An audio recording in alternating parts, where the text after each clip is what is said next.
rain all the time. Meg, it's Michael. I love you. I know.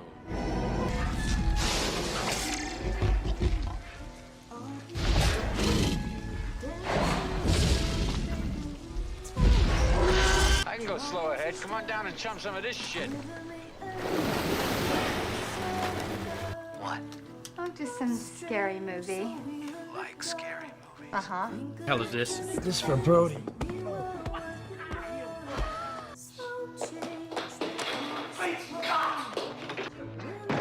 We came, we saw, we kicked its ass.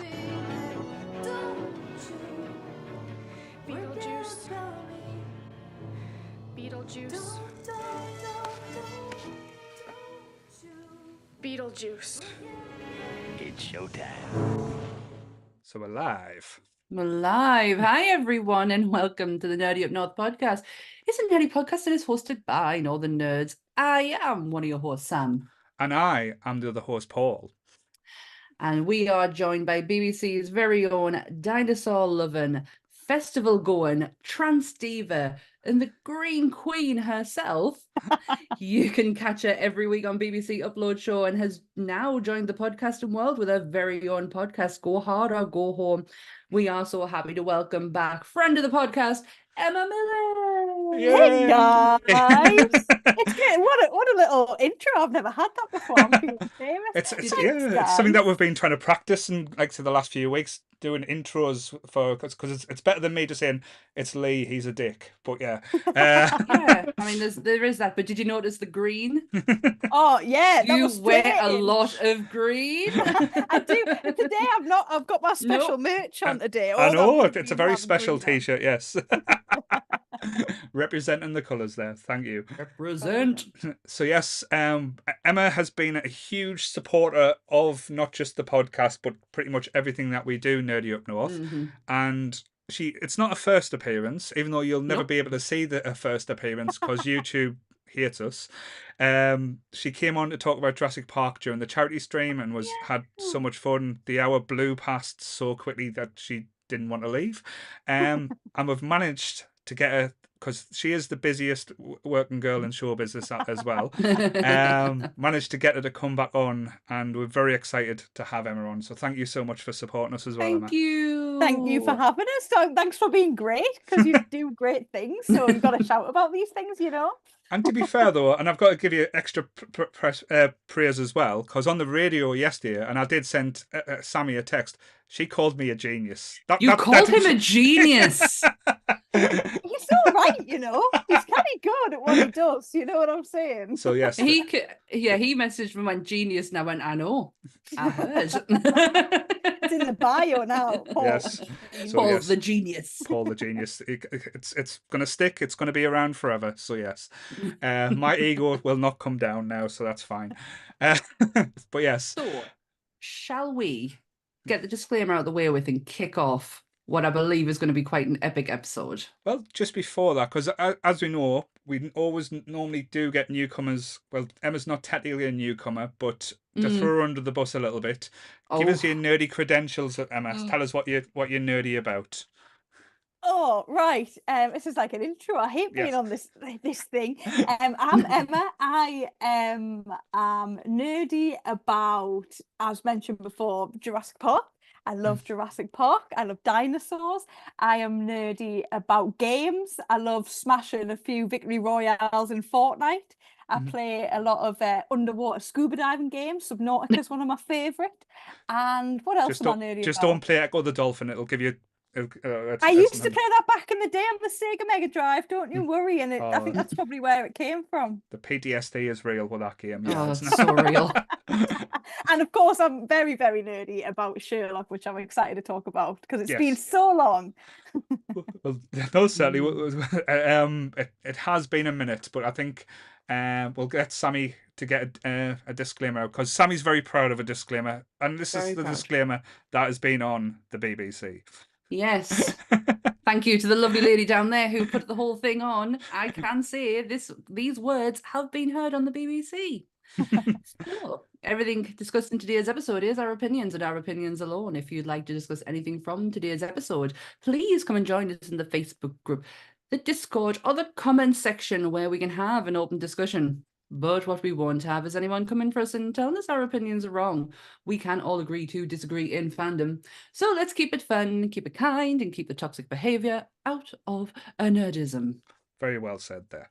Thank you. So yes, and just to say a big thank you for Emma for coming on and giving us this suggestion as well, because I wanted to do a Sherlock episode for so long, and I know when I was initially talking to Emma about like getting her on the podcast, I was like, okay, Emma, what kind of things can you be nerdy about? What kind of things you enjoy?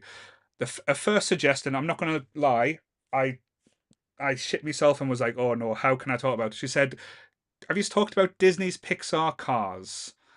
And I was like, oh, I like Pixar, but it's not my first choice. If you'd had made me watch Cars, it probably would have been better than making us watch Sherlock.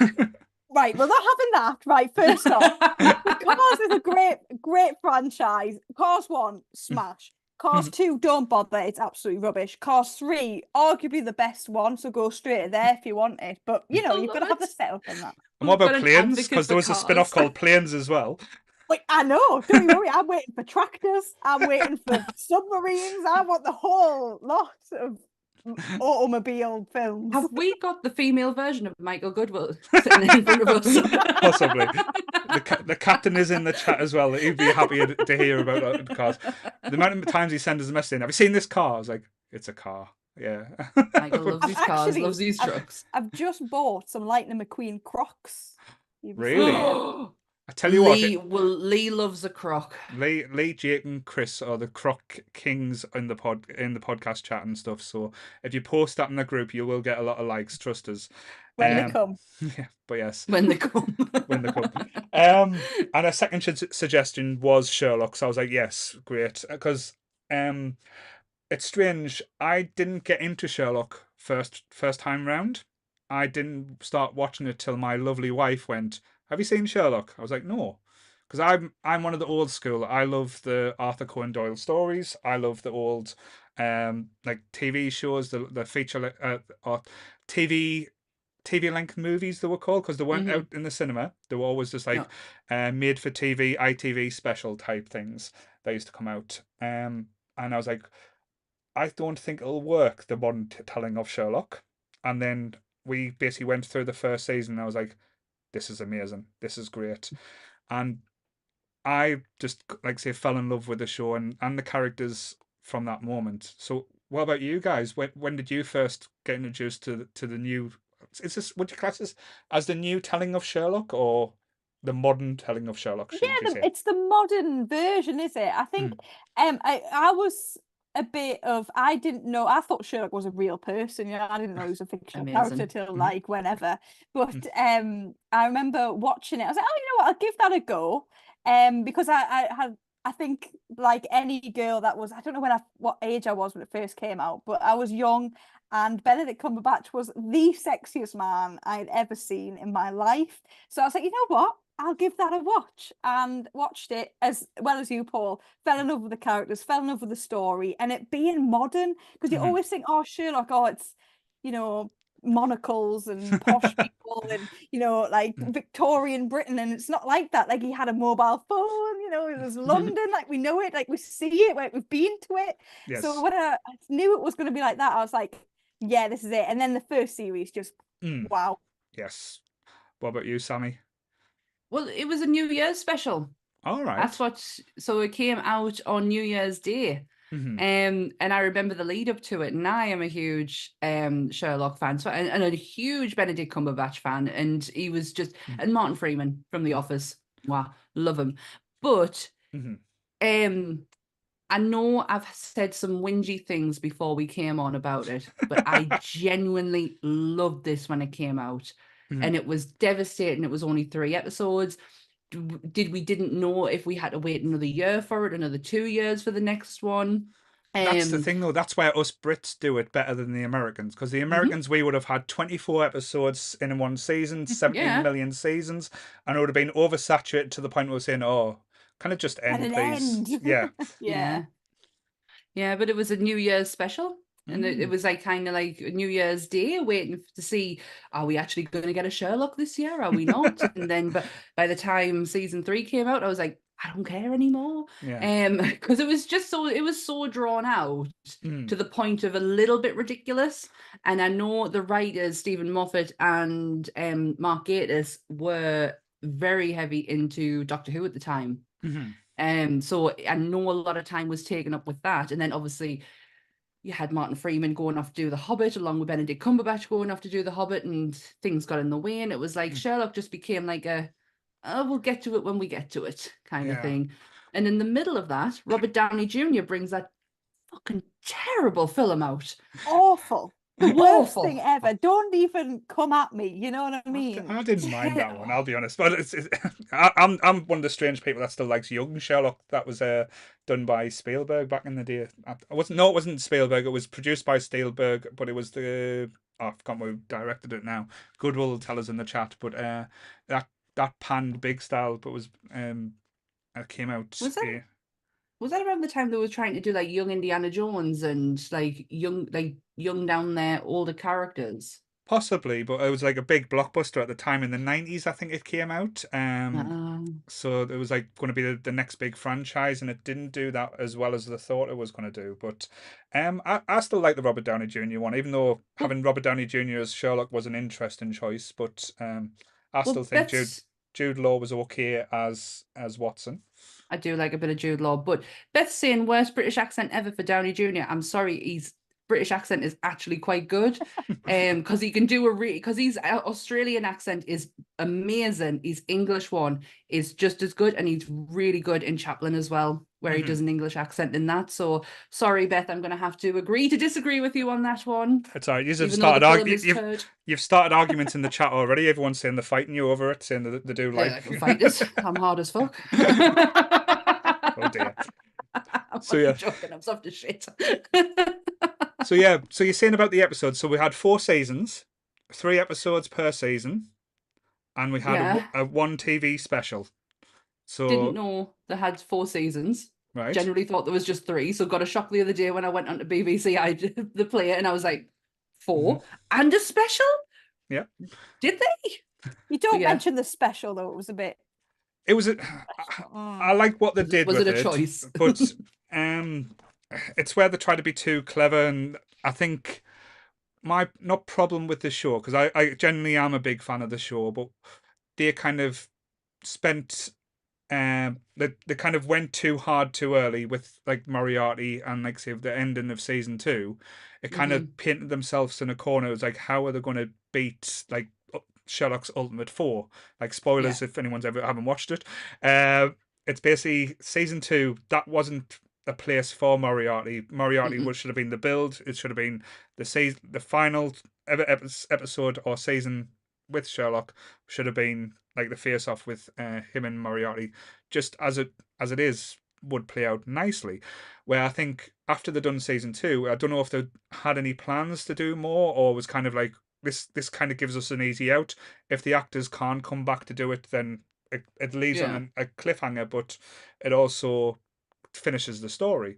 But then when they brought it back, I was like, shit, we need to get a big bad, and they kind of never really got the momentum back from season 2. See, I disagree. I think that like Moriarty was like you knew he was coming, so he had to come in sooner. And I feel like after, spoilers again, Moriarty's gone or he disappears or whatever happens, he's still such a prominent throughout. It's still like flashback scenes. It's still him, in the final ever episode planning this all ahead. And I think it's actually genius. And I think every bad guy we got was better and better and better, and that for me was like the best. Right, no, right. Interesting though, because I know, like I say, the Magnuson bad guy in season 3, phenomenal. Like started off really sinister and really but then become a bit of a damn squid at the end. Like I say, that potential, like a man that has the memory and the to keep the world's secrets or everyone's little dark and like use everyone to play off for leverage, as he kept on saying, and he was taken out the way he was. It was kind of like, oh, that to me again, but that's why I always liked the Sherlock ones, because it was always like a chess game. I was like trying to outsmart the person, but that's the thing. He didn't outsmart me. He just used brute force. He just went Yeah. bullet to the head. That takes him out of the game, which is like, all right. And it's not as delicate as it could have been, if it makes sense. It's such an easy way out for writers to do that. With this series, I put it on the other day, and I was stoked. The first episode is some of the best writing in British television. It is absolutely perfect. Second one's not as bad, but you come off the back of the first one. It's like it's always going to be a bit. So It's not just going to be quite there for you. But the third one was brilliant. Them first 3 episodes for me is unreal writing. And then you get into the second one. Yeah, but if you talk about the first episode, like say, what was it called? The Study in Pink. Yes. Like say, it was based on a study in Scarlet. I see, I've Yes. got my notes there, so yes. Yes. What a way to start though, as well, because I wasn't expecting it as coming in, because it didn't start with Sherlock. It starts with Dr. Watson. And I think that was an interesting choice as well, because as you said, you tune into Sherlock, you expect to see Sherlock Holmes from the get-go, but it's kind of given Dr. Watson his backstory and his like say initiation into the story and into the world of Sherlock as well.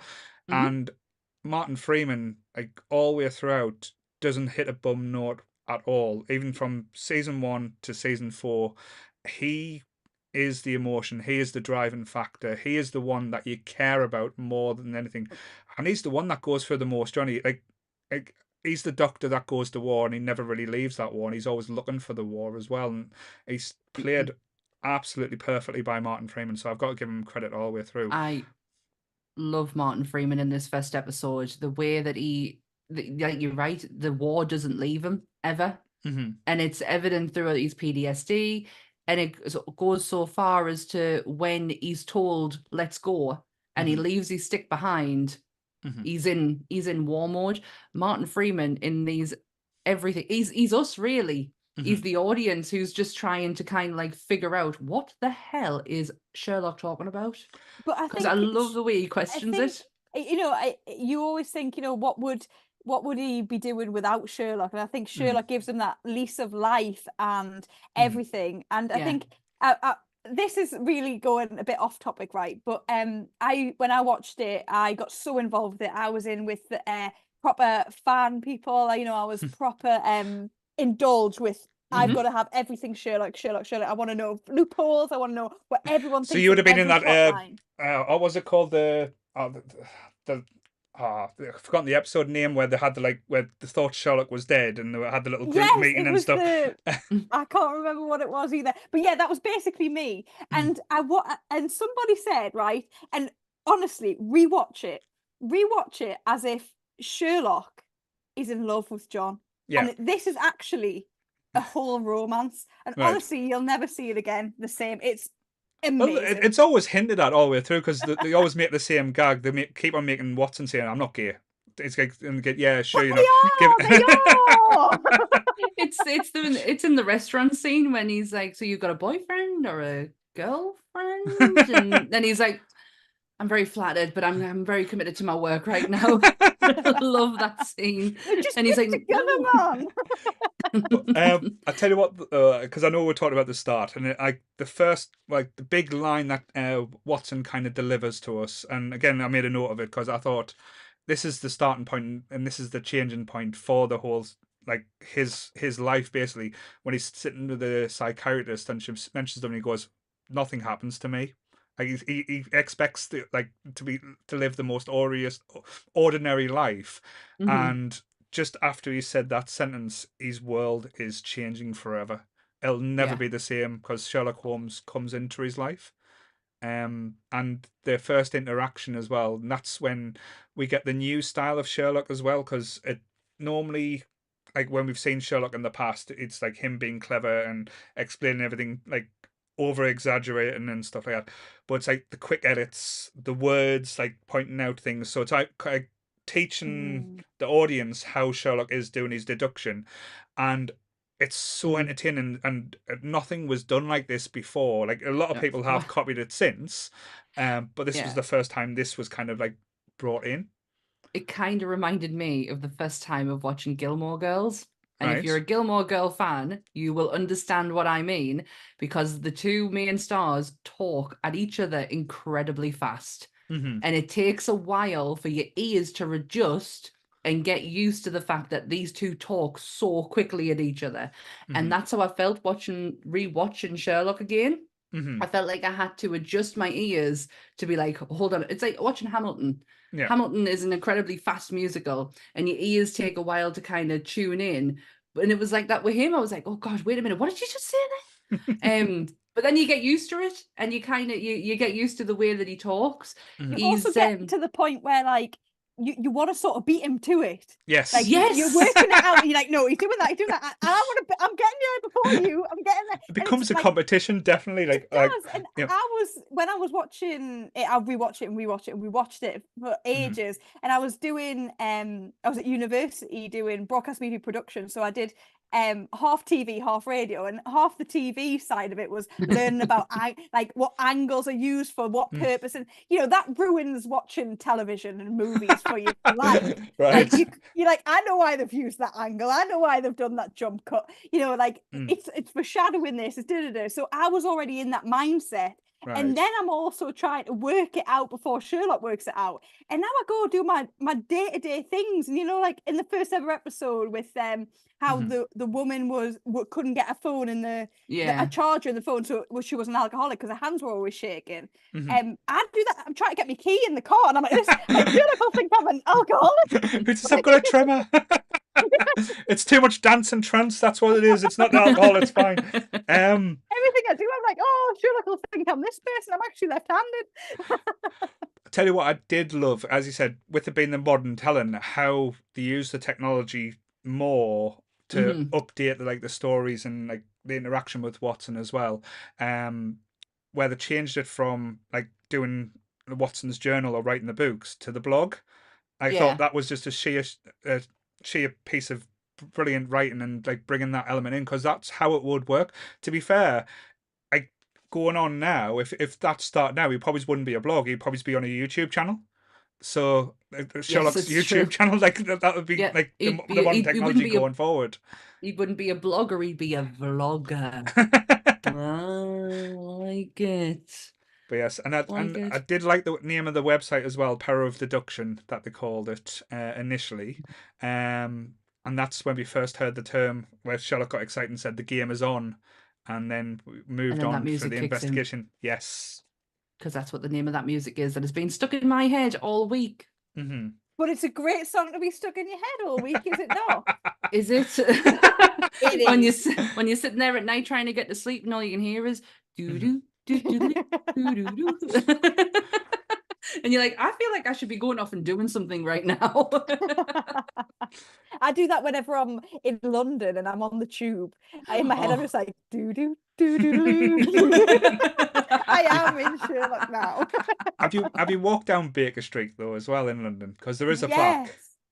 So I was massive fan, and we went to obviously the original 221B on Baker Street. I've got in my purse, wherever it is, I have a little business card with Sherlock on. I carry it around with me all the time, just in case I need a detective. But also I went to, it's not that far where the BBC Sherlock is actually filmed, because obviously not filmed on there. And I've been to Speedies, which isn't actually called Speedies. Or is it called Speedies in real life? I feel like it's got something else named, but you can go in there and have a sandwich. I've done that. Proper greasy spoon. And I've seen people like come in and out of like, I've sat outside like next to the door. Did anyone wear the hat though? Did anyone wear the Sherlock hat? That's what I was just thinking. If I was there, I'd be playing on it, you know what I mean? But no, they were just like normal people.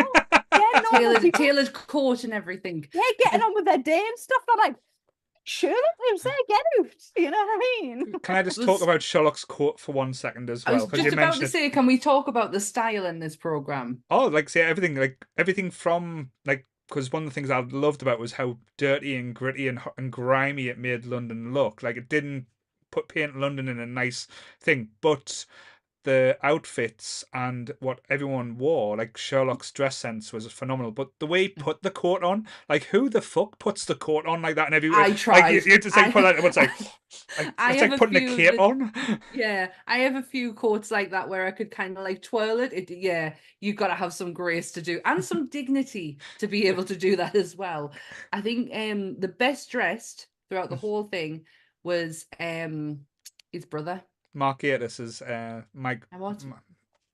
Mycroft. Mycroft. Yeah. Mycroft Holmes, yes, I think he was the absolutely best dressed throughout it. And the only interesting fact I found out about this, it was just the first episode, was that Benedict Cumberbatch and Mark Gatiss both dyed their hair colour the same, All so right. they could have matching hair. Isn't that so Oh, cute? that's sweet. Isn't that so cute? But you're right about London. What I feel, how I feel about the aesthetic of it is that they try to, for all it is a modern day telling of Sherlock, it's still going to have kind of almost a Victorian feel about it, which I actually quite liked. And that, you know, Sherlock did always wear tailored suits, which is what you would find that would happen in the Victorian like kind of time as well, which I believe was when it's initially set. Is that Yeah. right? Yeah. Yeah. So I do like that. One of the points is I want to make as well, because this is where we start getting introduced to the characters and like the people who's like going to be playing parts throughout the show as well. I loved the guy who played Lestat. I probably got said his name wrong now. Lestrade, sorry. Lestrade was Lestrade. was a different type of book there. Greg. Sorry. Greg. Greg. He's a combination of two characters. From the actual books. I remember that fact. but Lestrade is always played as a bumbling idiot or very unlikable in like other shows or movies or even the book at times. But I really liked him in this. He was like kind of like a human character, and he kind of got Sherlock, even though the other police officers always used to refer to him as a freak and was kind of worried that Sherlock was going to be the one get bored of solving the crimes, and as we got later on, the one that's committing the crimes as well. So he's the one that kind of stuck his neck out and supported Sherlock through it. But I thought like all the way through like the show, he was such a likable character as well, and I can understand why like they used him that way, because it made more sense. Yeah, I tell you who I absolutely love. The scene I love in the first episode when he's getting the squad in for a drug bust, and you've got Anderson in the kitchen. Look, that guy is amazing. I wanted more Anderson. No, we hate Anderson. He was Boo, so Anderson. funny, but he was such a great counterpart to Sherlock, because it was like just proving how clever Sherlock is by how dumb Anderson was. I loved it. I love that scene so much. So before we start going through like I know, because we'll try not to make this a 6-hour episode, because it could easily turn into that. Like the characters in this, who was your favorite other than the main two? Who was your major like favorite? So we say a favorite side character, because mine was Mrs. Hudson. She was just a Stubbs, fucking. She was amazing. Like later on in season 4, when she's doing the hoovering downstairs and she's listening to Iron Maiden, Number of the Beast, while flying about doing the hoovering, was just fucking hilarious. But just like every time she'd like come up with something, she'd be like the sweetest person. It's like, yeah, my ex-husband was a drug dealer. I've got such and such this. I've caused so much problems with the police. Yeah. Nothing phased her at all. Oh, the great late Una Stubbs. She was an absolute British treasure. That voice will be heard for decades to come, because she had such a unique voice. I really liked, and I didn't when I initially watched it, and that's possibly because I was looking more at the character and not the actress, but Laura Pulver, who plays Irene Adler. Right, okay. Absolutely thought she was fantastic. Stunning Second time episode, around. yeah. Oh, Yeah. she is beautiful. That is one of my favourite episodes of Sherlock as well, just because you see a different side to Sherlock as well. Conflict. So much conflict. And I think that's where like you get the best out of Benedict Cumberbatch, and look how easy it is to say his name now. Because remember when this first came out, all the different pronunciations or ways everyone used to say it used to be Cumbersnatch, Snatch is my favourite. Bumberstat. Oh, poor Benedict. No one knew how to say it at the start, but now everyone, since like he's got like mega famous with Marvel and stuff, everyone can Marvel say famous. Benedict Cumberbatch without even blinking an eyelid now. But yes, Arlene Adler, like what a stellar performance though. Yeah, absolutely. And the outfits, man, the color and like that, they just how they dressed that woman was just unreal. The costume designer in this needs a big, massive pat on the back because she looked absolutely phenomenal. Like I would be so conflicted with that woman. No, but we hate her. No, we don't want Oh, her you anywhere can't near hit Sherlock. the woman because Arlene Adler in the books, and can, again, and I will. this is me going back to the book. In the book, she was an amazing. She was just like the female version of Holmes, but she was basically just like the biggest con woman ever in the world, but so intelligent, and it fit the modern time that she was a dominatrix, that she would just basically own everyone in that room. And I love the first initiation when she's like, okay, I'm going to wear my battle suit. And you're thinking you're going to see her in this dominatrix leather PVC, like basically like dressing like Jessie, you're going to expect like it. But the way she just basically is completely stark naked and it just throws Sherlock off. And I love how they use her measurements as the key combination as well, because again you see that side of Sherlock and it impresses you that they went to that much detail. But yes, I loved Arlene. And just before we if you want a powerful woman in Sherlock, you need to look at Molly Hooper. Oh, Molly poor Hooper, Molly. yeah. Oh, Poor Molly. poor Molly is a gal. She is such a team player. She is overlooked all the time, and she is one of the most people that is on it. She has a heart of gold, and she's so supportive for every one of the characters. Like she just has a heart, and I think Sherlock, I know she has a mass fascination with Sherlock, so do we all, but like Sherlock didn't know how lucky he was. No, yeah, I he think was quite cruel with her. Yeah, he kind of played with her a little bit. But how funny is it that episode where she brings the new boyfriend round, and Sherlock and I think it was called Tom just eye each other up and they look at each other and like there's a little bit of things in, oh shit, she's replaced me with this. Is this what you really think about me? You know.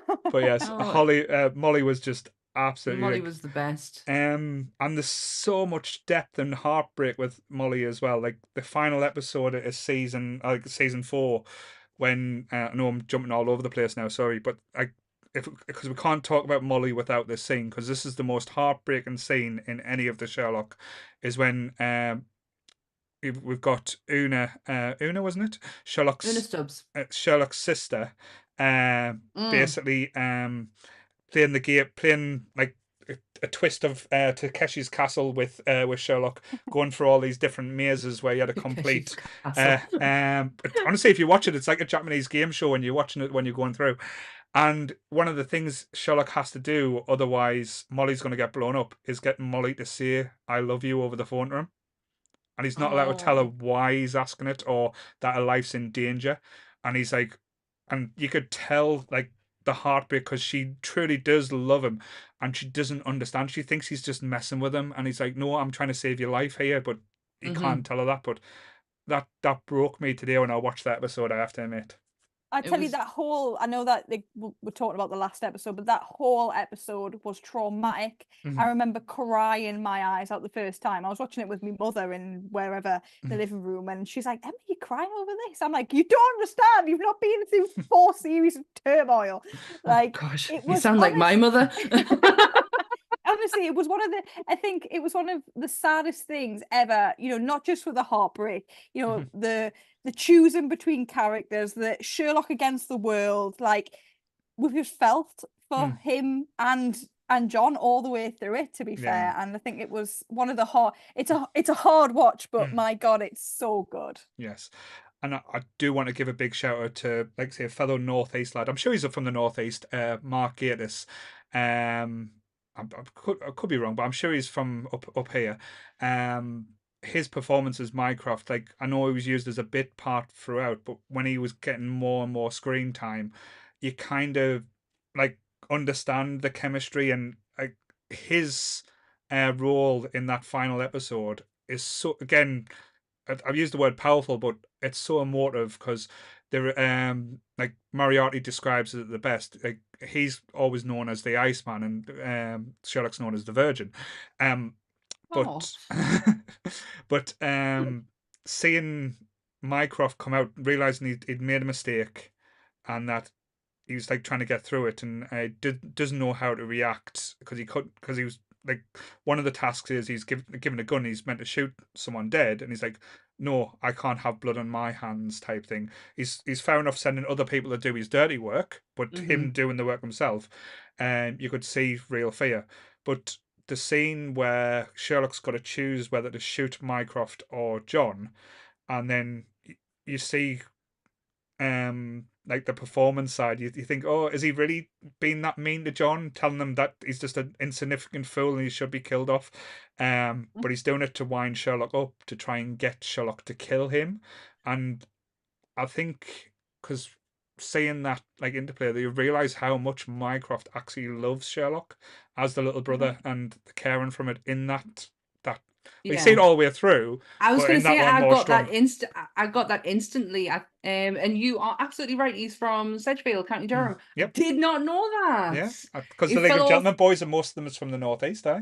Wow, I did not know that. He's a fellow horror nerd. There's a Yeah. really good horror documentary on the BBC. It was so good. But no, you get that instantly from episode 1, but it's not downplayed. It's just the way Mark Gatiss plays Mycroft is that he doesn't know how else to be protective of Sherlock other than use the power and influence that he has. That's kind of what I got from the first episode, especially when he's wanting John to spy on him. Yeah. Like instantly, I love the woman who's in the car with John. Yeah, absolutely love her. Where he's like, would you not tell your boss where we're going? Okay. One thing I will give, Yes. one thing I will say about like this show as well, and I know like it's sad that we're talking about it at this day and age as well, is how they use women in this show as so powerful. Like yeah. nobody's ever a damsel in distress. No one's ever like looked down upon or downtrodden or anything.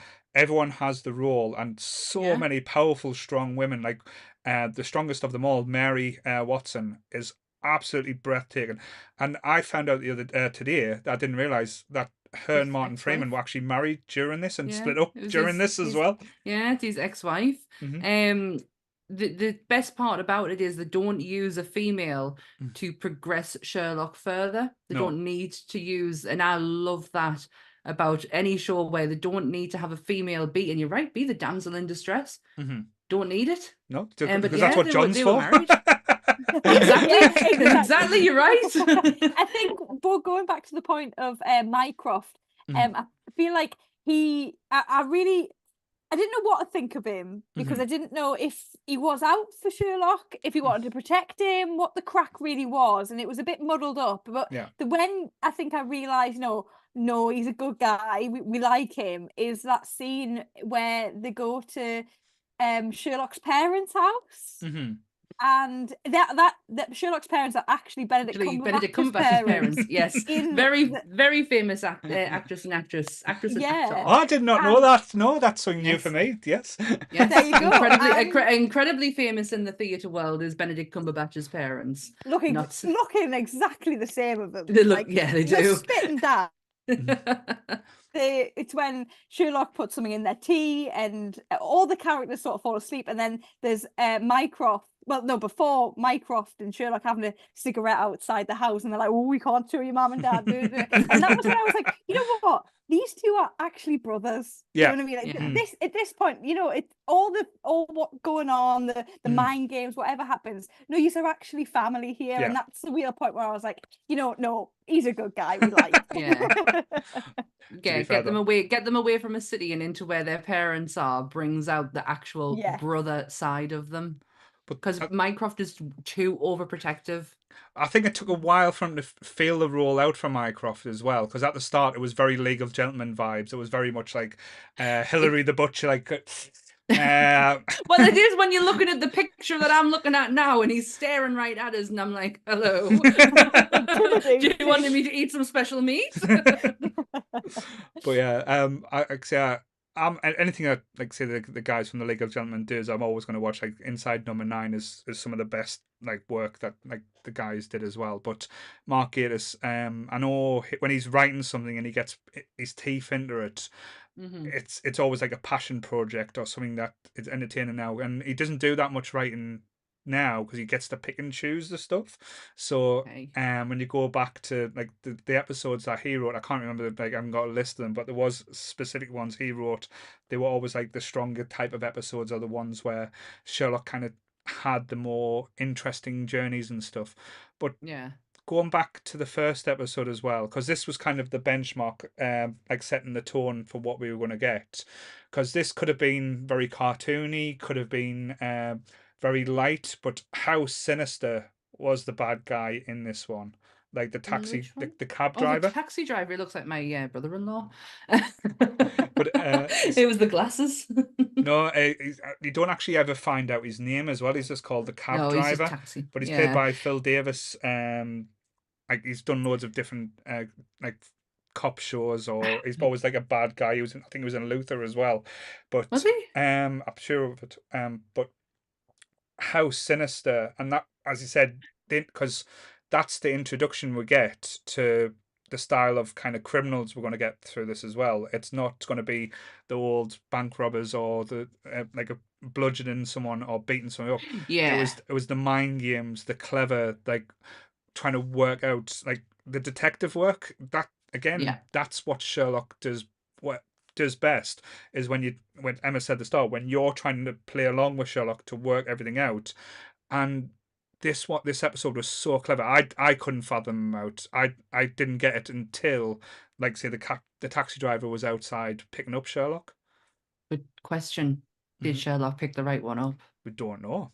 We never know. That was really annoying. Or it could be a was Princess quite Bride situation where the taxi driver's taken so much of the stuff in the past that he's got an intolerance. So either tablet was going to kill you, and he would be fine. Yeah, yeah. I like unexpected, unexpected people. And he was a very unexpected person. And when he walks up them stairs and you don't see him, like the vision is quite blurred, but you can see him coming up the stairs to tell him that his taxi is waiting outside. That is some horror shit right there. That is quite spooky and terrifying. The way he just comes up behind Una Stubbs' character is terrifying. And then he's just standing there with his flat cap on. Yeah. Unopposing, and that's the thing. Unopposing, not scary at all. Not scary, unexpected. Oh, I love it. I love that. And the conversation between him and Sherlock when they're just looking each other in the eye, and it's like battle of the minds. And again, that's where the analogy to chess came in. It's like, who's going to move first?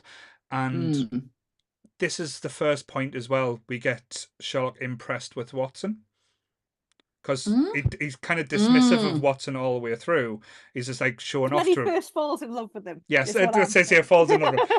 Is when he's explaining to the police officer that, oh no, it's an expert marksman, very professional, couldn't be anyone on the street. To hit that shot, it's like a 1 in a million shot. And he looks over and he looks at Watson, kind of looking shifty, and he's like, shit. He's like, shit. He's like, oh. It's like, oh, great. Everything starts to come together, and then he like smiles at Watson and says, all right then, must have been a good shot. And he's like, yeah, the person who did that must have been quite like professional. And he's like, yeah.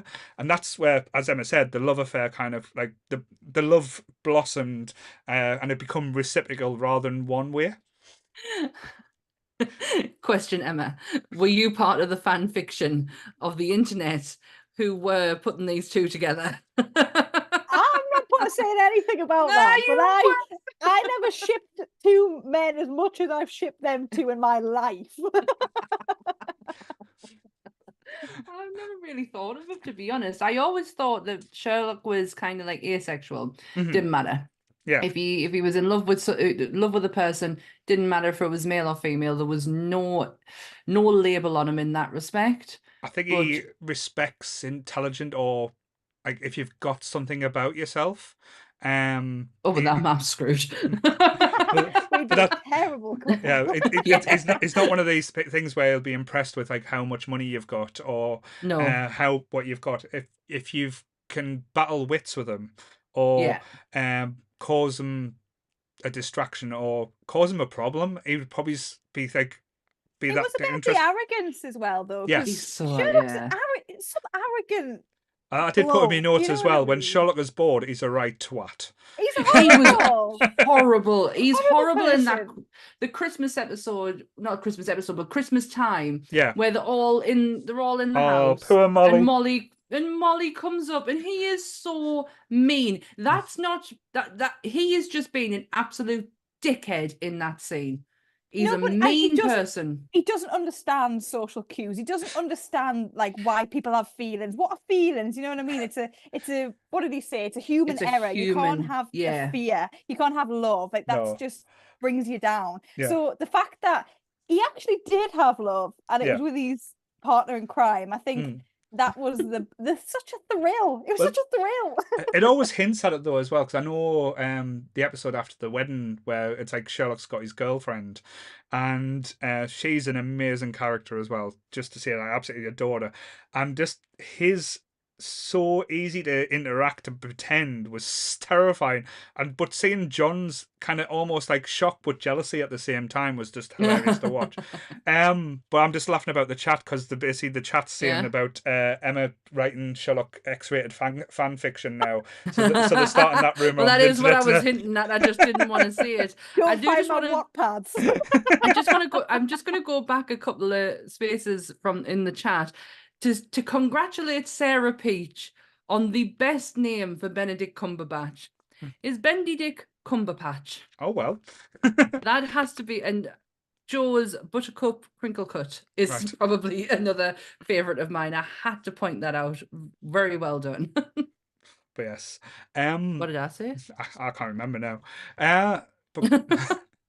But yeah, like say all the different characters. Like that one was a great one. And going back to the woman episode, like everything was made to kind of disarm Sherlock, and this is where you start questioning whether like Sherlock would break, or if we were going to see like that human side of him, and you kind of feel sorry for him a lot because he is manipulated by literally everyone in this episode, like from his brother, from Moriarty, from even John at times, and especially like Arlene Adler, sorry, like everyone's kind of like pulling them in different directions. And that turn at the end, and again, the whole idea about Coventry, about sending a plane with dead people on for them to feel like the bomb was going to be successful. Again, that's probably happened in real life, though. That's the scary thing. Yeah. But to see Sherlock then turn it on its head, and because the whole episode is he's trying to break into her phone, and that's her security, and she thinks she's got him hook, line, and sinker, gonna have everything that she's ever wanted. She's protected for life, and he just types in Sherlocked, and it opens up, and seeing like the flip from him going, "Oh, I've been such a fool," and again the flashbacks for it is where he realizes that she's got feelings for him by taking a fucking pulse. How fucking amazing was that, though? The eyes dilated. Yes. Everything. You know how, like, who thinks of stuff like that? Like that, and that goes back to, you know, he's a detective, but he's like a scientist who has heads in the fridge, that sort of thing. He knew what he was doing. You know, he knew what he was playing. Heads in the fridge. We had all sorts in Have the a fridge, head though. in the fridge. Like say, poor Mrs. Hudson. Every time she went in the fridge, she would freak out what we would say. You think you just get used to it? Just it's just Sherlock. And I know we did have a little bit of a talk about this at the start, because basically from episode 1, the name Moriarty came up, and then we got more Moriarty throughout this as well. Did we get too much Moriarty? And again, because he is a shadowy figure, I would have liked to be lingering a little bit longer. For me, again, I think it's one of those things where they pushed the boat out too early, and it's either they didn't think they were going to get too many episodes or too many shows, and they went, right, we're going to go it's it could be other thing, go big or go home type thing. Yeah. I think it was a bit of like Moriarty is one of the most amazing villains in English literature Yeah. since it was written. You know, Yeah. like we knew who he's going to come in. We know the crack. Like, so make him good. And you know, I don't want to say you'd get bored of him because I don't think you would because he's so clever. But as I said, we got more villains, and he was still the mastermind behind it. He planned this. Yes. You know, he planned that this was going to happen years and years after he'd gone. So like he was always still there. It was always Moriarty. It was always, if anything went wrong, you thought, no, he's back. How is he back? Yeah. You didn't think, oh, it's going to be another guy. You thought Moriarty's back. So even though he was gone, he was never gone. Yeah. And talking about the guy who played Moriarty, Andrew Scott. Andrew Scott's performance, that was something I wasn't expecting or didn't really think I would have seen, because he's always played as a prim proper, like could fit in society and everything. I remember he played it was either it was like Skyfall or one of the James Bonds, like the Daniel Craig James Bonds, and he played like, I think he was a bad guy, but basically I was like, as soon as I was at the cinema, I was like, oh, it's Moriarty. He's in a suit. He had everything. I was like, he's gonna come out and kill everyone. And somebody asked him in the film, was like, so he was like, is this guy dangerous? I was like, he's the most dangerous man you've ever met. I was like, I can't see him. Anytime I see him on the telly, I'm like, no, like he's gonna come out, the screen's gonna freeze, it's gonna go, did you miss me? Did you miss me? Like, it's watch Pride. Watch Pride, because it's a complete, if that's what, when you look at Andrew Scott and that's what you think, watch Pride, because he is the complete polar opposite. He is an absolute sweetheart in that movie. But Andrew Scott is phenomenal. Yeah. I love the tidbits through episode 1 and 2 where Moriarty's name just comes up and it just becomes kind of like a question mark, then a slight bit of interest. But then fully fledged into the episode 3 with the reveal of Moriarty. Now, don't get us wrong, I loved how they did it, that he was under Sherlock's nose straight away. Yeah. But I would like very, very gay Jim. Yeah. He played that very well. But I wish they kind of just fleshed it out a little bit, kind of had a bit more of a build up, because it was so good how they did it that it just felt a bit, and I'm not saying it was rushed, no, just a bit too fast paced to get to the end part, and the end is fantastic, especially when he reveals everything, walks away like he's gone, and then comes out, nope, I'm not finished yet. Well, I just wish they made it a bit more lengthier, but you're right, they might have thought, especially with the time, like I mentioned at the beginning, Stephen Moffat was very heavy into Doctor Who and trying his hardest to don't know why keep nobody that. watches Doctor Who. I'm not getting into a Doctor Who debate, not tonight. No, chat, ignore he said that. But no, I maybe he was thinking, I have to get this character out now. Maybe people might lose interest. Maybe people might not like the pacing of it. I don't know, but the performance-wise, it was larger than life. It was entertaining as hell. Like his like almost sword fighting with Sherlock over words and like trying to prove who's smarter and who's more cleverer. I love the interaction, and again, I wouldn't have been sad if we got that, say, at season 2, like at the end, and like say prolonged it a little bit more. But the swim pool scene was absolutely amazing. Like that Dr. Watson coming out, and you almost getting like a split second, you think, are they saying Watson is Moriarty? Even though it's not a possibility. You know he's not. Yeah, but it's kind of like played it down, and it's like, are they actually going to do that? Or, but yeah, it completely throws you. But yeah, he was always the third wheel, though, wasn't he? He was always the third wheel. He was a good third wheel, though. Always the bridesmaid, never the bride. You know, that sort of thing. But one of the questions I was going to ask, and again, this goes back to Emma saying that she liked to work stuff out. Did you work out how the guy died when the backfiring car initially? No, of course nobody did. Nobody did. Don't Did pretend you you? did, because you No. didn't. It was actually impossible, to be fair, but it was just so clever. Like, everyone thinks it's a murder, everyone's like going to murder, and they don't even, because normally with these type of things they'll give you enough to try and work it out, but did they give you enough to work that out? Nobody in a million years would have said a boomerang was going to be the one taking him out, because he'd just come back from traveling the world and he was testing out his new thing. And of course, such a clever idea, a backfiring cob exploding at the wrong time as he threw the boomerang, and so he turned around, didn't see it, and it's killed him by hitting him in the back of the head. Fucking brilliant. Wouldn't see that coming. Not even Sherlock seen it coming, Definitely not. So yes, like I say, we got the end of season 2. No, sorry, season 1, and it was left on the cliffhanger with, like, they were in the pool and they came back in and says, "Oh, maybe it is time to die."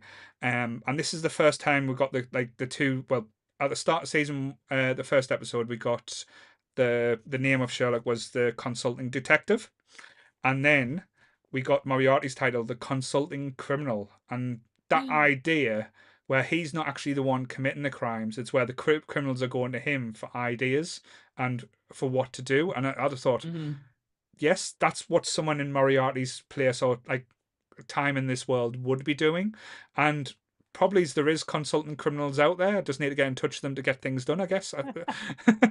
There's got to be, though. There's got to be, like, I bet you there is in the northeast. be some hard nuts about. You never know who's in this chat, No. Michael's in there. But I think he was such a character, in the same sort of sense. He was sort of like Mycroft. He had everything. He had everything wrapped up. He had the glitz. He had the glam. Westwood. Everything was just so prim and proper. But that scene where we're seeing him, it's with the diamond and the wedding Yes, yeah, the crown jewels, yeah. and like you just thought, like, oh, the flamboyance, he's like, come and get me, come on, come on, you can't take me. And it was again the arrogance that made it so like, oh, I think the music used as well, like all the way throughout, like there's like a lot of the Sherlock, you hear the Sherlock music, but then the other like soundtracks they use, as I mentioned before, using like Number of the Beast at different times. There was a Queen song at certain times. Like the soundtrack was actually really good for a BBC. Not saying BBC's bad, not saying that. just remember who you have on. But for a BBC show, let's be honest, sometimes they don't always use the music as well as they can do. And this is one of the shows where they kind of didn't over egg it and used it in the right moments. And but yeah, that's shown off scene with Jim breaking into the crown jewels. So well done and so entertaining to watch as well. And because again, you think it's been overly clever or there's a secret trick to it. And I love the explanation when they've got Sherlock and Moriarty on the rooftop. And Moriarty's like, no, you want it to be too clever. It's just simple. I paid everyone off. Yeah. It's like, there's no secret code. There's no interesting story behind it. I'm a dick. I paid everyone off. I can do what I want. And how did you get away with murder? Of course, it was basically, it got to the jury as well, and that was well done and cleverly done as well. But yeah, it's sometimes because Sherlock wants everything to be over elaborate and over clever and for him to be stimulated, and Moriarty was kind of like, no, it doesn't have to be like that. It can be this is what humans are like. But he's not human. None of them were human. No. They were superhuman. Yes. No. But not super powered human though. That's the thing. It was more super No. intelligence. That was the thing. Like every single person like in this show had like some kind of backstory or some kind of like super intelligence and stuff like that. But as Sammy said, when the end of season 2 happened, we did have a long delay, so we didn't know what was going on. And that's when the fan theory started. Everyone was kind of working out, and the people who wrote the show or made the show must have realized like this was going on, and they kind of played on it for when season 3 did happen, because it starts off where it's you're getting like basically the people that like ran by Anderson, which hilarity it do, is going through Anderson, man. all the different Okay. fan theories of how Sherlock basically didn't die But on that's that what day. happened in like real life when did, you know, uh-huh. he like they killed Sherlock off and they were like, no, this is the best thing since sliced bread, bring him back, please. And they rioted in the streets, you know. Mhm. And it was that, will he come back? Will he not come back? This can't be the end. No, it can't be. Don't be silly. This isn't the end.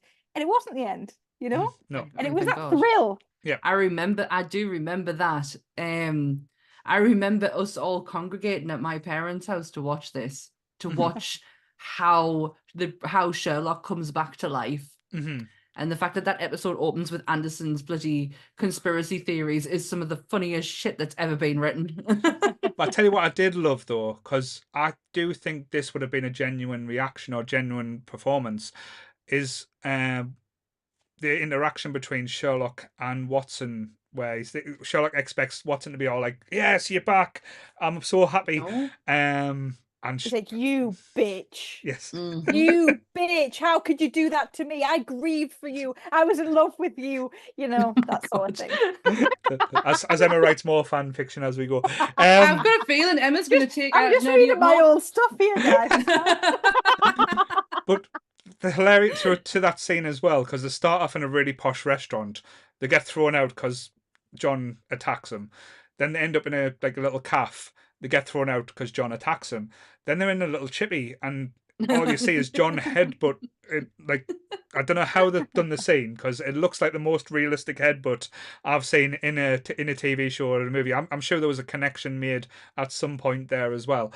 And then you come back to them standing outside, and Sherlock's got a bloody nose, a bust lip, and he's like, it's almost like he's in shock that he's getting this reaction now. He's calling John a drama queen, and this is our first introduction into Mary as well, who again just steals the show when she comes on. It kind of lights up. I absolutely adore Mary when she's in this as well, and her little say repertoire with Sherlock is entertaining as well, and how she just turns around and goes, I like him.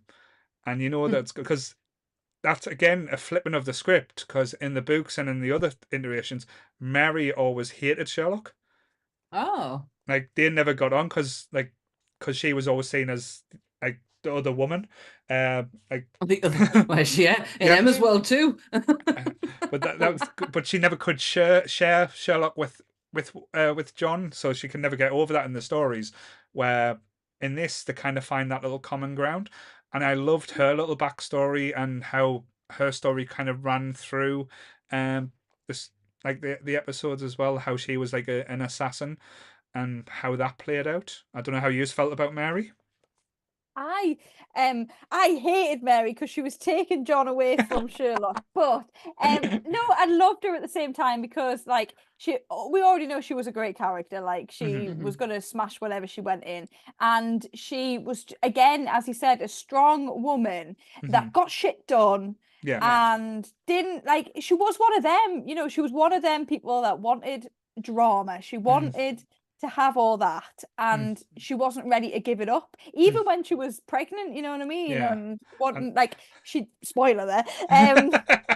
Sorry, To be fair though, If you haven't seen it now, if you haven't seen it now, why are you watching us? Watch Sherlock first, then watch us afterwards. But yeah, definitely come back for us. she was fantastic, and again, like there were her boys and that big like the final scene with her reading after she died, you know, reading like my Baker Street Boys, like she knew when she got in that relationship, although she didn't know Sherlock was a thing, like he was still alive, but she knew it was sort of an open relationship, you know. It was like, I've got a date, I'm with John, but really I've got a babysitter. But that's why when he announces at the wedding to them that she's pregnant and does it in the most Sherlock way as possible, and he's like, and again you're thinking, oh, you're such an arsehole, why have you done this? But then he brings it round with a little bit of charm, saying, well, you're going to be great parents because you've had practice. And they're like, look at him again, practice. When it's good, yeah, you've looked after me. It's like, oh, you are the biggest baby in the world, no one's going to ever be a worse pain in the arse than you. we've seen this relationship play out before in television. Big Bang Theory. It's Yes. Penny, Leonard, babysitting Sheldon. And it's no different than that. I didn't mind Mary. There's something about her face, and it's the actress herself. Right. And I knew it because she broke Martin Freeman's heart. Right. So I was like, True. I don't think I can like you. I Right. want to like you because, as from a female perspective, you are everything. But you're also a bitch at the same time. Yeah, but our strongest, when she comes in, the strongest episode for Mary, in my opinion, is the wedding. The wedding is When is one of my favorite episodes of all time. it's comedy gold when it shouldn't be. It's again one of the clever ones where you're trying to work out who done it, and there's again, if anyone said they worked it out, you're a fucking liar, because it doesn't give you any type of hints or any type of the only type of hint you got is where the guy's taking photographs and you think, oh, so that must be the photographer in the wedding. No, you didn't get that. So no, I'm sorry if anyone says that. But yeah, it's just comedy gold. Like, it's hilarity to see Sherlock reacting in an everyday situation which should be normal, and he can't do it. And the bridesmaid who attaches herself to him, and he's going, "Oh, I'm going to stick with you," because he's always one. He's picking everyone apart, saying, "No, he's going to go home alone. He's going to cheat on you. You don't want to do it." Like, say, he's not the right guy for you. So she's basically using Sherlock as a shit guy detector, which is just fucking hilarious. But then you get the whole speech, and the speech is just so Sherlock, I think, and we find out as well that Sherlock gets nerves because he's terrified about giving the speech, and the whole like build up to the wedding as well. Like, all that is just so comedy, like it's almost slapstick. I've just remembered the best scene of British television ever when they went on the stag do. Like, so clever. Like, of them both getting mortal, like him getting the beaker out and everything. It was so clever, and it was so like it was like 9 o'clock or something when they got back. I was watching it with my wife, and like, let's be honest, my wife likes a bottle of wine. She went, "Don't we all?" She's like, "They've only been out for 2 hours. How are they that mortal? The idiots!" I was like, I was good. They might not drink. I know it's good. No, but the adults, they shouldn't be getting pissed after 2 hours. I was like, it's a TV show. Let it go. A bottomless brunch. Come on. But it's not like they're just getting normal pints as well. Like, Sherlock's is getting exact measurements, like in fucking science beakers, and timing how long he goes to the toilet, saying how long was your piss, basically, so I can measure how much alcohol intake you can handle to get you mortal. It was like. But then I think John realised what he was doing, so he starts switching the drinks around, and then we get drunk Sherlock who's starting fights with rowdy Chavez in London, which is just hilarious. Trying to solve crimes, and he's just like absolutely blotted, like can't even do it. Like, that's what we should have got more of, is Sherlock in real life situations, like at a christening, at an 18th birthday party, at your granny's bloody whatever, you know what I mean? Like, imagine him like introducing them to your parents. God almighty, that would have been the hardest thing in the world. We needed more sort of that. Yes. Oh, we still could get it though, because they've said they've not put a full stop to the end of Sherlock. But also Benedict did say that he would never grow his hair out ever again because he hated having that hair, and I was just like, what was wrong with his hair? His hair was beautiful, but he said he hated the hair. But the hair was just... I mean, it's not much different to how it normally is anyway. It's just a little bit longer. I know he did have... I just found it funny, the fact that he had to dye his hair, and I was like, didn't he have dark hair to start with? Like, I don't get that. I think it was like the reddish tint that they wanted to get through as well. But yeah... Just that anyway. whole no, I'm just laughing at the wedding scene though, because I just had a flashback of him on the phone to Mycroft Holmes and trying to talk him into coming to the wedding just so that he's got support. And Mycroft's like, "Fuck no, I don't like people. I'm not going anywhere." And he's like, "You can get a helicopter and you can still make it." He's like, "No, I don't think anyone wants me there." The chat's putting Sherlock in some great scenarios here. Sherlock tries to buy a kebab pissed.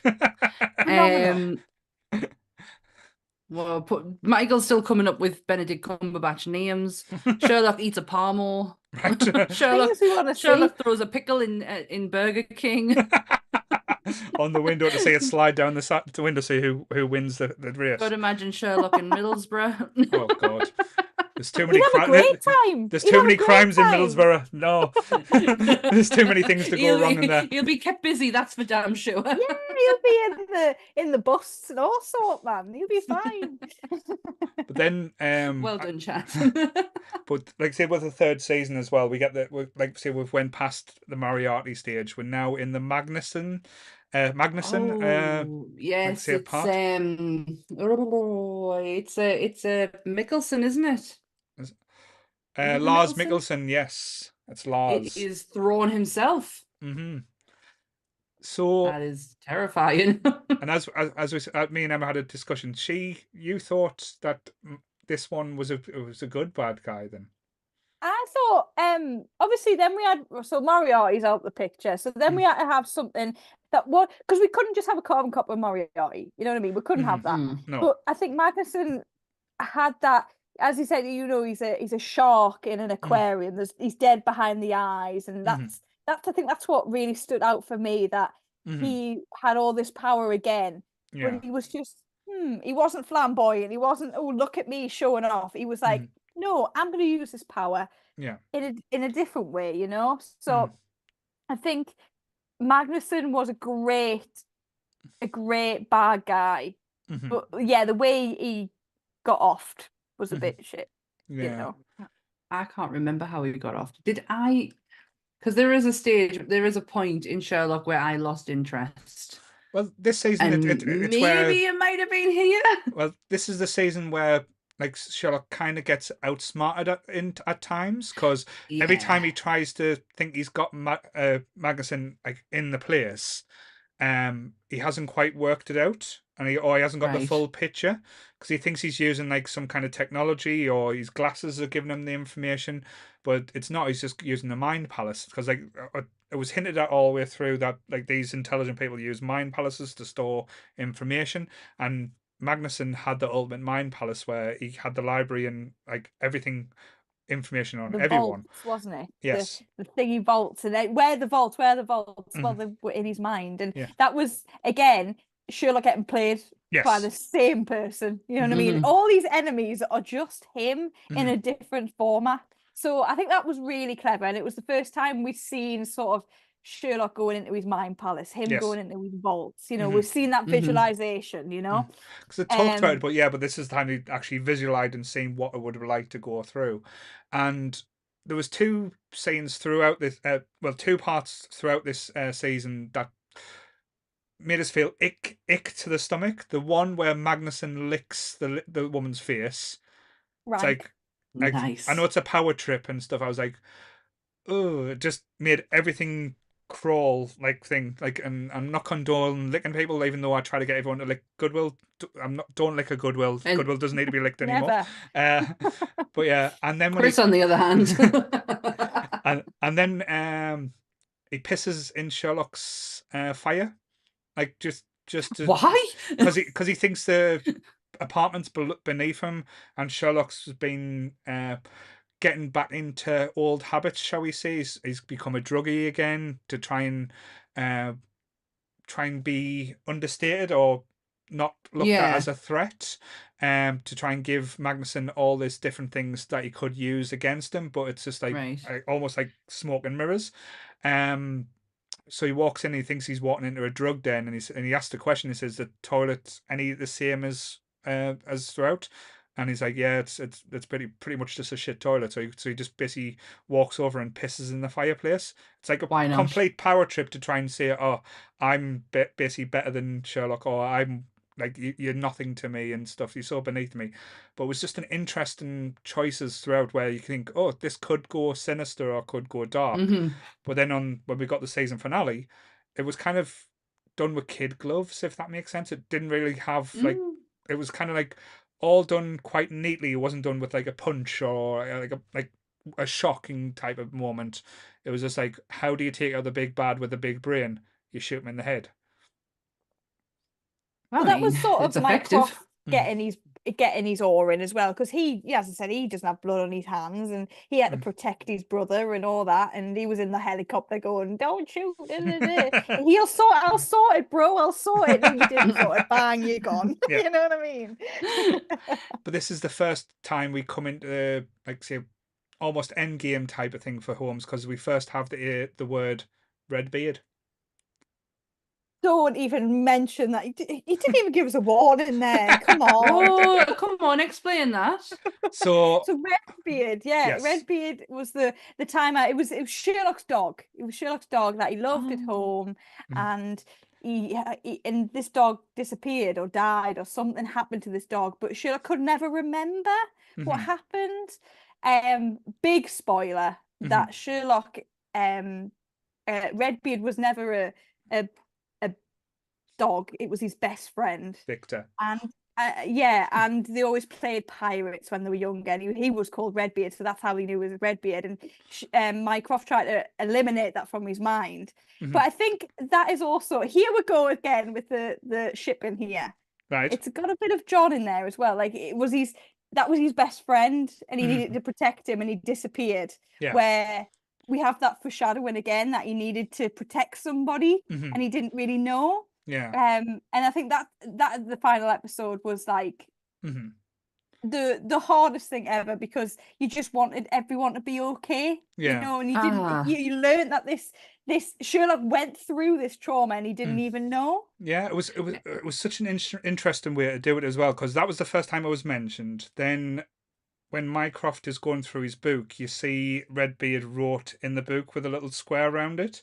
And then when you then all the way through the last episode, it's kind of like telling the story of Redbeard, where his sister's going, "Oh, you don't remember me," because he blanked his sister completely out of his memory because it was so traumatic. Basically, out of the three of them, everyone considered Mycroft as the most intelligent, but he's not. Right. His sister was the most intelligent of all, the most dangerous, the most deadliest of them, basically. Of the Holmes. Yes, she was quite scary, and hence why she was locked away in a keep. And yes, why not? Can we just say though, if you're going to lock someone away, that was the best Bond villain ever type of thing you could ever have. An island with a castle on top of it, with an underground like prison that was like reminiscence out of something from Silence of the Lambs. That is some deep hiding shit there.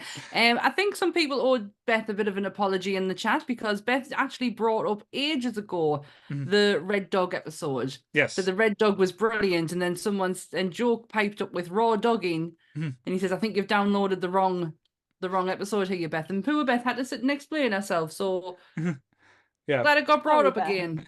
But yeah, Redbeard. So as Emma said, basically, as Sherlock remembered it, he had a pet dog called Redbeard, who basically went missing. And his sister would always say, "I've hidden Redbeard. You're going to have to go and find it." What did she do? And the only thing she would do was sing a song to him. And you never find out until John finds the bones in a well. And they're not of a dog. No, they're not of a dog. It's of a little boy's skull. But you've kind of had that implanted in your head that it's kind of like Sherlock's memory of this is a dog. Well, so you're kind of it's a bit worrying, because you're thinking it can't be just a dog, because after she did this, a parent sent her away to this mental asylum. So you're thinking, oh well, if she's just hidden a dog, not saying that's anything, it's reprehensible, it's horrible to think about, but you wouldn't get sent away to the most dangerous mental asylum that's ever been built for doing that. Her name was Eurus Holmes. Yep. Eurus Holmes. Who plays her? Cheyenne Brooke. Cheyenne Brooke. Why do I reckon that? Oh my God, she was in House of the Dragon. All right. She's the most terrifying. Like, no, her and Moriarty would have had a field day. You know what I mean? A couple of the Century Award goes to them too. You know. Well, there's a weird scene between her and Moriarty when the flashback, when he gets 5 minutes alone with her, and they kind of just sniff the glass at each other. It's like, what's going on here? Clarice Starling wouldn't be doing this. The way that it's described, Where is it? And the youngest child of Mr. and Mrs. Holmes, who possesses a transcendent intellect greater than even that of Isaac Newton. For all of her intelligence, however, she's unable to comprehend human feeling. So she is incredibly dangerous. Yes. Wow. Like, she doesn't contemplate why people are sad, or Mycroft asks her because she's cutting herself to see what her muscles would do, and she's like, "Do you not feel pain?" And she goes, "Which one's pain?" So but Oh my God. but the manipulation and how clever it is, because if the way it described, if you spend time with her, anyone who's not accustomed to her, she can reprogram you. And like she's almost doing it, because when they're filming, like they're going through her tapes, and John's watching the tapes, and she's like nodding at certain times, she's winking, she's doing certain movements where it's kind of like reprogramming you, almost like doing a Darren Brown, who did have a cameo in Sherlock as well, which was quite weird. But yeah, it's kind of reprogramming, and how she's basically manipulated everyone to let her run the island as a big evil villain like base camp. And but the little hints for her in the previous episodes, again, are so deftly done. It's like it makes you hate John Watson a little bit, because he's going to cheat on Mary, because he's flirting with someone by text, and you find out it's her. She's basically disguised herself as a young, attractive woman, and she's basically played up to John, and John fell for it. But of course, John falls for Holmes. Of course he does. Good point. And then she disguises herself, and because this is one of the things I was going to say, because all the way through this show, the one thing that I was lacking is Sherlock in a disguise. Like, Sherlock doesn't get dressed up in like anything like disguise wise that he's notorious for. Yeah. But she does, and she dresses up as an older woman, like a Scandinavian woman, and she's doing John's psychiatrist, and it turns out she's basically just using it to play John.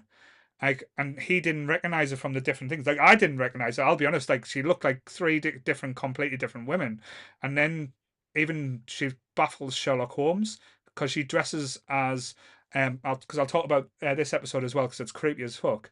She dresses up as a daughter of a like a multimedia billionaire, to try and give him clues when he's this drug-addled maniac, to basically take down this person. And he thinks it's this person's daughter, but it's not. It's Sherlock's sister. And she sounds interesting. But it was all to get, them pressure points. It was Yes. what can I hurt my family with? What does John think of Edward? It was all so cleverly put together, and such a genius plan that she managed to do by just being mental. Yes. And even bringing back the memory of Moriarty just by like simple things like, "Did you miss me?" That was all her plan. Like, from that, going back to like his reappearance, and you're thinking, "Oh shit, what's going to happen here?" But it was always her, and it was just, again, a lot of people give Sherlock shit for the later seasons, but the last season, like, if we take away the season 3, because season 3 was okay, but season 4 was back to top levels Sherlock. Yeah, I'm kind of wishing I didn't Sherlock myself out with going into season 3, because honestly, I was getting to the point where I was like, this just feels like really piss poor writing, and all we're looking at now is just how great Benedict Cumberbatch can say lines. That's how I felt coming towards like the Hounds of Baskerville episode. Yeah. Which give me pure American Werewolf American Werewolf in London vibes completely. Like, I was just waiting for Bad Moon Rising start playing at some point. To be fair though, with any of the Hound of the Baskerville, any type of version of Hound of Baskervilles has never worked on screen. Yeah. Like, even go back to the old movies. Like, nothing has ever been as good as The Book, because The Book, that's one of the most famous Sherlock Holmes stories, and it is a brilliant story. It just doesn't work on the physical form, because you're not using your imagination. That's the thing that works with that one, because you've got to imagine why people think there's a hound that's running around killing people. It doesn't quite work when you see it on screen, and I think it did an all right job, but it just didn't work. It was a bit fairy tale-y, wasn't it? A bit. Nah. I Right. think I know why I might have cut Sherlock out of my life towards the end when it originally aired. I've just been having a look at the date. I was very into Game of Thrones at this time. And I feel It's a bit of like a different show. Less boobs in this one. But yeah, no, Game of Thrones just took over everything though. So I feel like I might have just went, meh, Same I'll though. watch it. I'll watch it later, and later possibly it just never happened. Yeah. And I was watching them when I was watching them the other day. Mm-hmm. I was so I'm done in now. I don't think I can watch it. I don't think I care enough to watch anymore now. I'm done. I'm done. But now you're talking about this last season. Mm-hmm. I want to watch it. I want to see how sinister his sister is. How fucked up is Mr. and Mrs. Holmes that they've raised these three Tell you what different. though, they're so normal. They're the nicest I know, people. but how what did they do? Yeah. Raising these children? But My because goodness. I think they said that the mother was a genius mathematician, and the father was just a normal one. Because that's where He was the normie. He's yeah. the normal Because I one. think Mary's having a conversation with him, and she's just loving talking to him, and you can see the love and admiration that a father's got for Mrs. Holmes. Like he's actually boasting about it, like showing off about it. But yeah, it would have been an interesting childhood as well. I think all these things going on, but It'd have been fucking annoying for the dad, that's for damn sure. Because if he's the normie one out of all of them, he's like, for God's sake, man, why have I got these weird kids? Especially when one of them's been locked away by the age of Yeah. 6 or something, you know what I mean? Yeah, Like, exactly. what have I done to deserve this? Now we need to forget about this other child, this other child that doesn't exist now. Jesus, what a life. But it's they don't think about, because this is where Mycroft goes a little bit sinister as well, because the parents don't know that the daughter's still alive, Oh, because he's right. told them that she's died.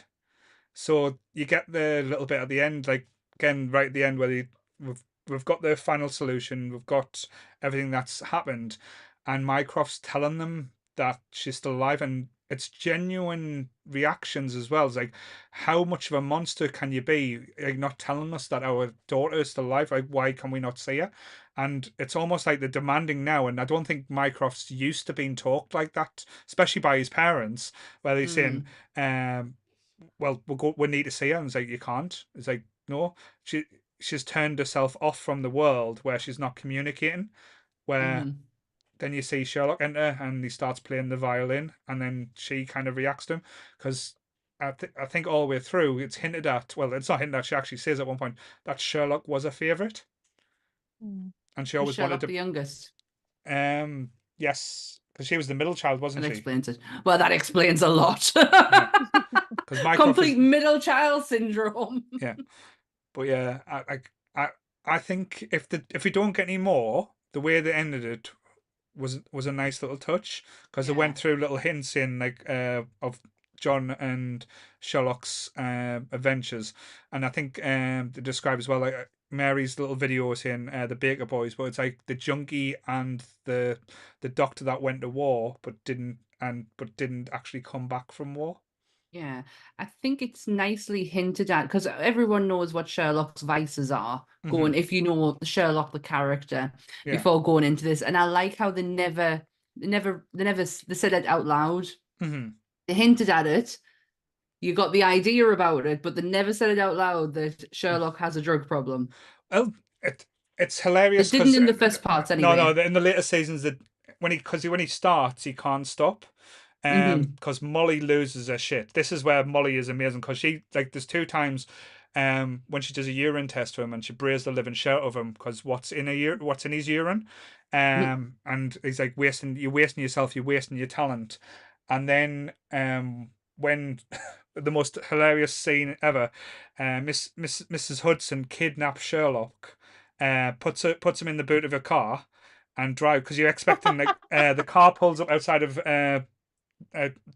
John's psychiatry report. You expect Sherlock's going to be the one getting out, and it's Mrs. Hudson, and he's saying it's Sherlock, he's acting himself, you need to come and say, you need to be a doctor, John. And he's like, at this point John's finished with Sherlock, because he blames him for the death of Mary, because Mary sacrificed herself to basically so Sherlock could live. And she goes, you have to come and see him, promise. He goes, okay, next time I'm around or next time I'm near him, I'll visit him. And she goes, okay. She walks round, she opens the boot of the car, and here's Sherlock in the boot in handcuffs, high as a kite. Uh, and then, Yeah, in the back of an Aston Martin or something, that's yes. just being like rammed around. You think, like, who's this nutter? Oh, it's just Mrs. Hudson. It's fine. Yeah. Hudson. But then it's one of the most, again, infuriating, because I can imagine how angry and frustrated John must have been at this point, because John thinks he's got Sherlock out of his life and he's moved on, and then everything that John basically says is basically, oh, we're going to have to do this, and he's like, okay, knock on the door.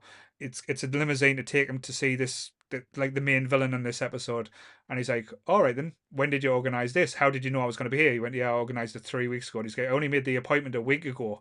And he's like, okay, I'm not going anywhere until you've been tested by the only person I would trust to give me a genuine reading. And he goes, Sherlock just like looks down on the floor and goes, you're going to hate me? And he goes, what? And knock on the door. And there's Molly Hooper at the door. And he goes, John's like, were you told to come here 3 weeks ago? And Molly's like, yeah, kind of. And then Sherlock's just out the door and it's like, oh, you're such a prick. I would have like loved to just, if I was John, I would have sparked them clean out. But again, they go in the ambulance and Molly does all the tests. And again, it's hinted about the levels that Sherlock's going to, and he says the amount of junk or the amount of stuff he's taken, he's going to be dead in 3 weeks. Oh, Because his Christ. kidneys was pretty much shutting down and stuff. But the reason being, he's putting himself in the position, because then you find out the reason why is because at the end of the last episode you get the video of Mary giving Sherlock the ultimate case, and he doesn't tell you why, and it just says to save John. That's the ultimate case, and you see him knocking on the door and get turned round, and you find out the only way John can be saved is not by saving Sherlock, is by John saving Sherlock. So Sherlock had to put himself in a situation where he was almost going to die for John to save him, and that's where we have like one of the sleaziest and just horrible villains in Sherlock. I've forgotten his name of it, but it's played by he was in he's been in loads of Avengers stuff. Now I'll see if I can find his name. Give me a character. Oh, I can't get the current name, but the only way I can describe it, it's. I know it sounds really bad saying this. It's very Jimmy Savile-esque, where he's. Honestly, that's what I would have said. He's one of the scariest characters, and just because of the whole aura, the whole about it all, it's rank. Yeah, I'm gonna try and It's get his rank. name. basically he's like a charity worker that owns a hospital, and he's like a TV celebrity, and he's using his celebrity to basically kill people. Toby Jones is Yes, who that's- plays Oh, it. Toby Jones. That's the one, yeah, and he's got Culverton Smith. yes, and he's basically created this hospital like H.A. Holmes' house, like a serial killer, where he's got like loads of secret passages. He hired contractors, fired contractors, so no one knows the total layout of the hospital other than only him. What a dick. And he's having this Right. conversation with Sherlock in front of kids, where he's describing how serial killers work, and he's saying, what happens if the serial killer has the most power and the money? How can you stop him? What happens if the Queen wants to be a serial killer? Could you stop the Queen?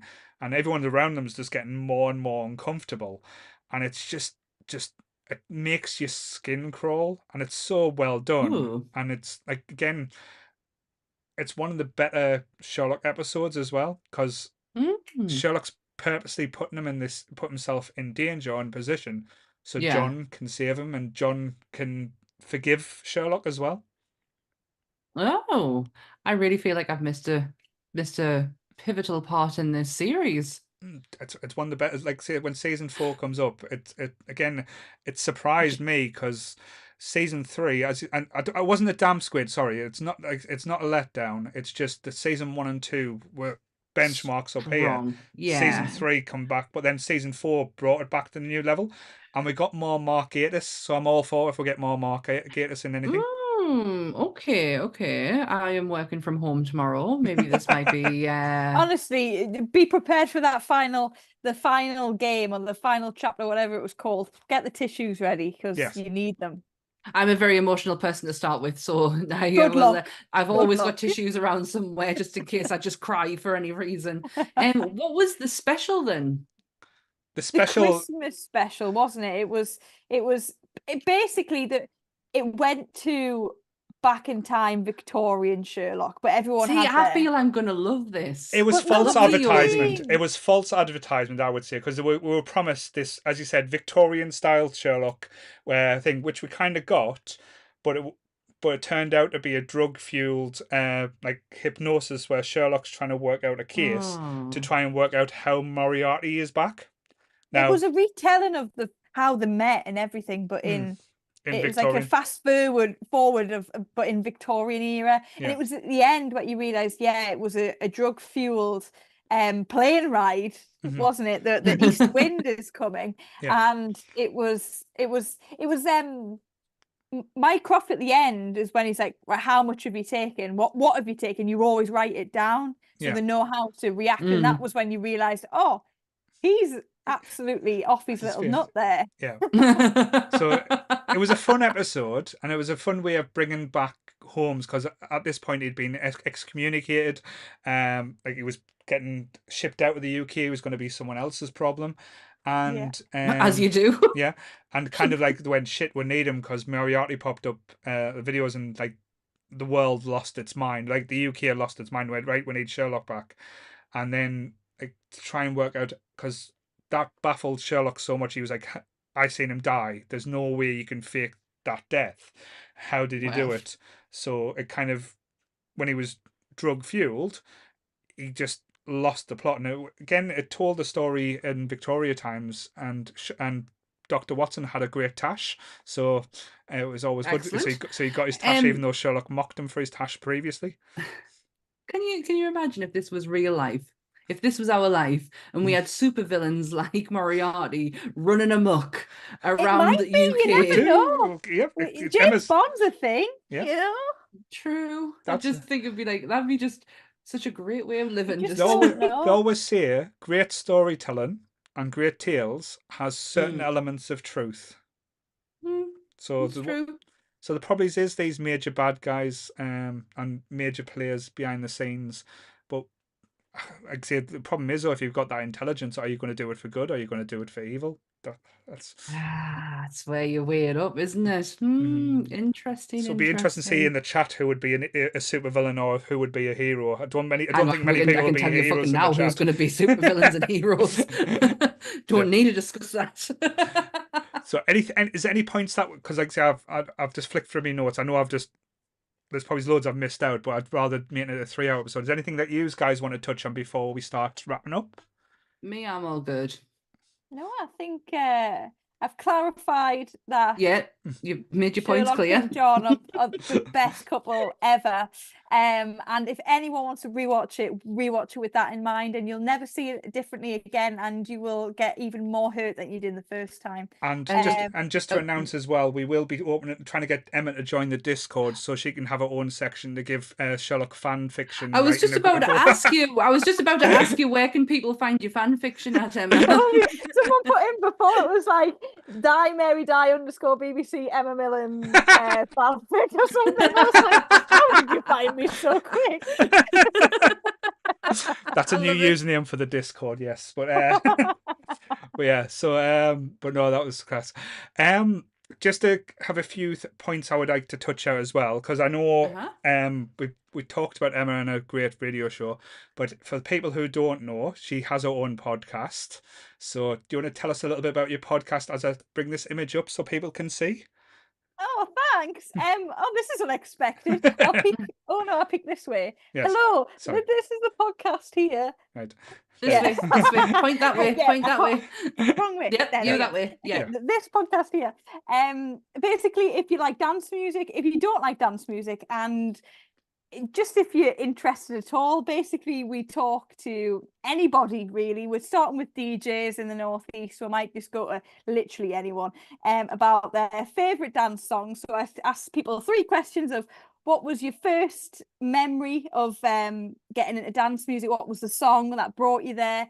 Secondly, what was a song that has a memory with you? And then finally, the question is, how hard do you like it? How hard? Go hard or go home? So what is the fastest song in your playlist? And basically we chat about it, chat shit. And they're quite short, but there's going to be an episode drop tomorrow with an amazing DJ called Nate Brown. He's from the Northeast, and he's great. So we're just doing that at the minute, and Cool. And where can it's they going find all right. And where can they find your podcast?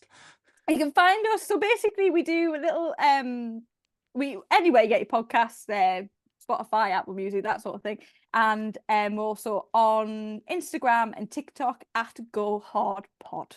True. And I have to admit, I did get I think I was taking a drink and nearly spurted the screen when one of your promos popped up where it's got Emma, who's always been so lovely and polite to us, and when doing interviews, saying, just saying in the camera, how hard do you like it? I was like, what kind of podcast is she doing it? you did appear on my algorithm on TikTok, and I was like, I know that voice. You see, it's all this practice I've had with the Sherlock fandom. You know, how hard you like it. You know, I'm not as innocent as it is. Anyway. How hard you like it now. So just announce a few things for us as well. Like I said, we're trying out a few things here. So if it works, it doesn't. We are doing being asked to go to a horror convention in April. My reaction, but yay! April the 7th. We're going to Manchester, Horrorwood, where we will be filming a few things for the Facebook page, and it's nice to be invited places. So we're going to go down and show our faces there. We're working a convention that's not going to be us doing live performances. So yay! Yes, so you won't get stabbed or get cards in your eye or anything like that. Yeah. I don't think Michael's coming to this one, so you are No, it's not. It's not. No. Yes. So that you're all okay. Yes, and tomorrow night. So I'll let Tammy take this away. So I'll just put the image up tomorrow there. night is the debut of a little segment we're going to be doing on Monsters Up North. Every so often, we're going to ask Mike Kell to pick a movie. If you've seen Mike's Horror Asylum page, where he reviews loads of movies, he has such an eclectic taste. We said, Mike, pick us a movie to do. And Mike picked Anything for Jackson as the first one. And me and Dan will go through each and every bit of it, telling you what we liked, what we didn't like. And that is on YouTube tomorrow at 7:00. Very nice. And we have a very special episode of the podcast next Saturday. We are doing a Saturday night episode and a Sunday night episode, but the Saturday we have a very special guest coming on as well. We've got Katie Charlwood, who is a professional podcaster. It's a professional, so yes, not like us. Who does the Who Did What Now podcast. She is the history harlot herself. And she talks about all the history stuff that your schools don't tell you. So the last one I listened to was about the first ever drag queen, and also one about the testicle gang in not the testicle gang, the testicle thieves in 20s Chicago, a gang of men that went around stealing, knocking out people and stealing their testicles to sell for whatever reasons that people bought testicles for back then. Well, I have picked a handful of episodes of our podcast, so I can get to know her. And that was one that's been added to the list. I was like, interesting. So that's Saturday. So Sunday's episode, we are doing the Breakfast Club next week. So we are going back to the 80s. On Friday, Goodwill and Graham will be back for another episode of Trekking. I believe they are doing an episode of Deep Space Nine, which is all about cults. So very fitting with us. They'll know a lot about it. So yes, and just to say a big thank you to everyone that's been involved. We have hit a few milestones because this is our 3 years anniversary of running, not the podcast, but running the group. The third Nerdy Up North group started 3 years ago in February. So we did hit 10,000 members of the community this week. Now, the thing that does shock me a little bit as well is on the Facebook page, the number we are sitting at the moment. I'll just get this up because it's changing by the hour at the moment. Because we hit. Both really can't keep up with it. Yeah, we hit 30,000 followers yesterday. We're currently at 32,898 followers on the Nerdy Up North Facebook page. Man, what is happening? Yes, so it's getting fun. The YouTube channel is starting to getting closer to 2,000. So if you just listen to us for the first time, please hit the subscribe button and please hit the like button as well. And throw a few comments. Ask us a few questions. Well, not being that nasty. We'll just, like, say, ignore you if you're a dick, but that's fine. Hey, yes. I'm open to any kind of conversation. But yes, so thank you again, and thank you, Emma. Thank you for taking your time out this Sunday, and thank you for your support. It is always welcome as well. If you haven't checked out our interview with Emma, our interview, her interview with us, where we talked about gigging up north, you can get it on the BBC website. I've actually put it on the Facebook page as well. So if you want to check it out, and you can hear Emma on the Upload show on what days there? Are you out there, Emma? It's every Saturday, 6 till 8 on BBC Newcastle and BBC Radio Tees. Thank you very much. See, that's how a professional does it. Yes. So, same bat time, same bat channel. Stay nerdy, everyone. Bye. Bye.